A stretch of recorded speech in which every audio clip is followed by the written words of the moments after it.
tänään onkin sitten vuorossa hiihto. Tuo talviurheilulajien kruunaamaton kuningas.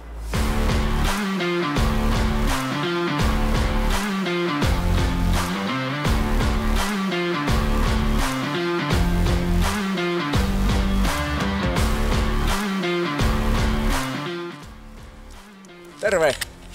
Ensimmäiset maininnat hiihdosta löytyy jo 6000 vuoden takaa kalliopiirroksista. Niinpä lajista voidaankin hyvällä syyllä puhua ikiaikaisena suosikkina. Tästäkin on kahta koulukuntaa, toisille se on ikiaikainen inhokki. No mutta jos kuitenkin hiihto kiinnostelee, niin tule tänne Nurmijärvelle hiihtelemään. Tästä löytyy valmista latua heti noin 50 kilsaa ja jos ei ole omia suksia, niin sellaista kuule saat vuokrattua täältä rakelta. Nähdään ladulla.